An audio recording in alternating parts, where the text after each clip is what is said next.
মাগো আমায় ছুটি দিতে বল, সকাল থেকে পড়ছি যে মেলা। এখন আমি তোমার কাছে বসে করব শুধু পড়া পড়া খেলা।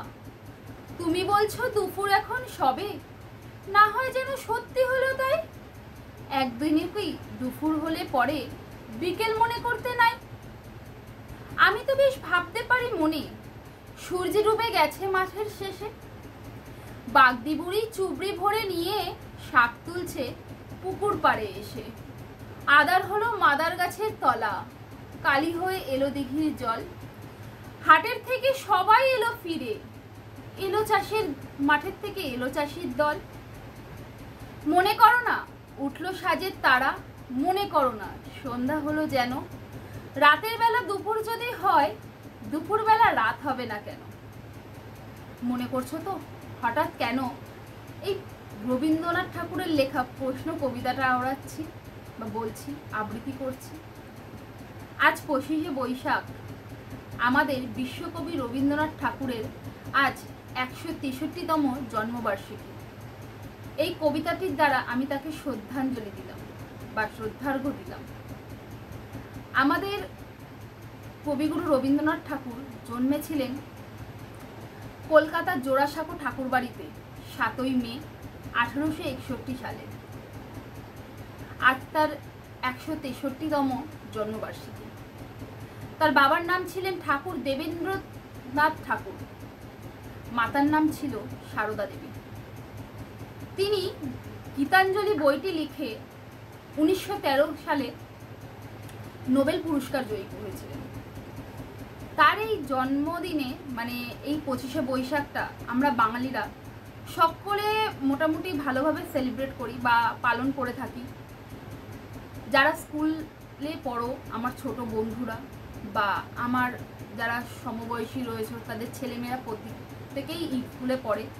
তো তারা স্কুলে পড়ে, তাদের এখন কিভাবে সেলিব্রেট হয় বা পালন করা হয় রবীন্দ্র জয়ন্তী আমার ঠিক জানা নেই। তো আমি আমাদের সময়কার কথা তোমাদেরকে বলতে পারি। আমাদের সময় কিন্তু আমরা এই রবীন্দ্র জয়ন্তীটা খুব ভালোভাবে পালন করতাম।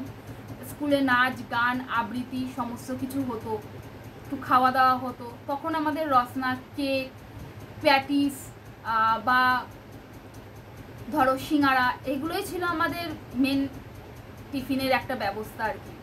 সবাই মিলে চাঁদা তুলে একটা টিফিনের ব্যবস্থা করা হতো। শ্রেণীকক্ষের যে প্রধান শ্রেণী শিক্ষিকা সে থাকতো এবং সমস্ত টিচার্সদেরকে আমরা ইনভাইট করতাম আমাদের নিজেদের ক্লাসরুমে। সেলিব্রেট করতাম আজকের দিনটা। খুব মনে পড়ে সেই দিনগুলোর কথা। যখন স্কুলে পড়তাম তখন মনে হতো স্কুলের গণ্ডিটা কখন পেরোবো।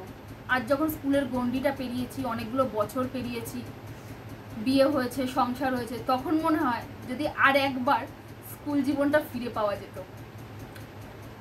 আমি বরাবরই গানটা মানে গলা খুবই বেসুরো, সেটা তোমরা হয়তো আমার এই আজকের আবৃত্তিটা শুনে হয়তো বুঝতে পারছো। তো গানের দিকে যেতাম না, নাচের সঙ্গে যুক্ত থাকতাম, আর না হলে এরকম আবৃত্তির সাথে যুক্ত থাকতাম। তো নাচও অনেকদিন হয়েছে ছেড়ে দিয়েছি, চেহারা দেখেই বুঝতে পারছো, সেটা তোমরা আন্দাজা করতে পারছো। তো আবৃত্তিটাই আজকে আমি আমাদের রবি ঠাকুরকে আমার শ্রদ্ধাঞ্জলি দিলাম। যদি কোথাও ভুল ত্রুটি হয়ে থাকে ক্ষমা করে দিও। তোমরা কিভাবে আজকের দিনটা সেলিব্রেট করো, মানে কিভাবে পালন করো, আমাকে অতি অবশ্যই জানিও। আর যে আবৃত্তিটা করলাম, আবৃত্তিটির নাম হলো প্রশ্ন, রবীন্দ্রনাথ ঠাকুরেরই লেখা একটা কবিতা।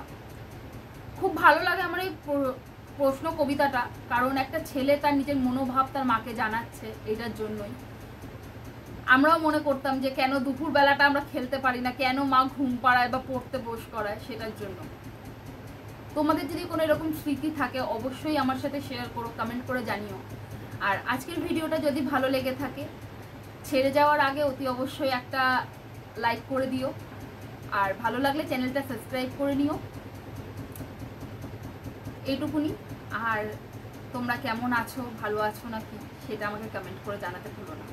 সুস্থ থেকো, ভালো থেকো। এই দিনগুলো না কোথাও না কোথাও জানো তো হারিয়ে যাচ্ছে বাঙালিদের কাছ থেকে, ব্যস্ত জীবনে হারিয়ে যাচ্ছে। পালন করো না, ভালো লাগবে। আমি আমার মতন করে পালন করছি, তোমরা তোমাদের মতন করে পালন করো। আজকের মতো এখানেই শেষ করলাম। ধন্যবাদ।